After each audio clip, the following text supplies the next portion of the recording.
చిత్తూరు జిల్లా ఆదాయపు పన్ను శాఖ అధికారులు వరుస దాడులతో టీడీపీ అధికారుల గుండెల్లో రైళ్లు పరిగెత్తిస్తున్నారు.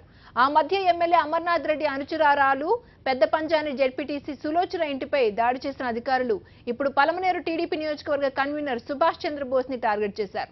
ఆయన ఇంట్లో ట్రాన్స్పోర్ట్ కార్యాలయంలో సోదాలు చేస్తున్నారు. అంతేగాక చిత్తూరు, విజయవాడ, బెంగళూరులో 3 బృందాలుగా దాడుల్లో పాల్గొంటున్నారు. మరింత సమాచారం మా కరెస్పాండెంట్ సంజీవ్ అందిస్తారు. సంజీవ్, చెప్పండి, ఐటీ దాడులు జరుగుతున్నట్టుగా సమాచారం అందుతోంది, డీటెయిల్స్ ఏంటి? క్రాంతి, చిత్తూరు జిల్లాలో ఈ టీడీపీ నేతలను వరుసగా టార్గెట్ చేసి సెప్టెంబర్ నెలలో చిత్తూరు ఎమ్మెల్యే అదైతే ఆ తనంతరము తమిళనాడు మాజీ సీఎస్ రామ్మోహన్ రావు ఈయంకుడి ఇంట్లోనూ జరగడం, ఇప్పుడు తాజాగా అంటే ఒక 2 నెలల క్రితం అమర్నాథ్ రెడ్డి అనుచరులుగా పేరొందిన ఈ పెద్ద పంజానికి సంబంధించిన జెడ్పీటీసీ సులోచన ఇంట్లో కూడా ఈ దాడులు జరిగి దాదాపు కోట్లాది డాక్యుమెంట్ తీసుకోవడం జరిగింది. ఈ రోజు ఈ పలమనేరు నియోజకవర్గం కన్వీనర్, నియోజకవర్గానికి సంబంధించిన ఇన్ఛార్జ్ అయిన సుభాష్ చంద్రబోస్ ఇంట్లో ఈరోజు ఇటు ఇల్లు, అదేవిధంగా అతనికి ట్రాన్స్పోర్ట్ కార్యాలయం ఉంది. ఈ కార్యాలయంలో దాడులు జరుగుతున్నాయి.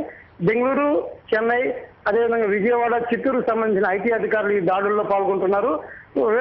కోట్లాది రూపాయలు నల్లధనం ఉందని చెప్పి ఇక్కడ వార్తలు కూడా వస్తున్నాయి. అయితే ఇప్పటికీ పూర్తి సమాచారం దాదాపు ఇప్పటికే ఒక 2 గంటల నుంచి ఈ దాడులు జరుగుతుండగా సుమారు ఈ రాత్రి వరకు కొనసాగొచ్చిందని అక్కడ ఉన్న సమాచారం బట్టి మనకు తెలుస్తుంది. క్రాంతి, సంజయ్, ఇప్పటి వరకు అక్రమాస్తులు ఏమైనా గుర్తించారా?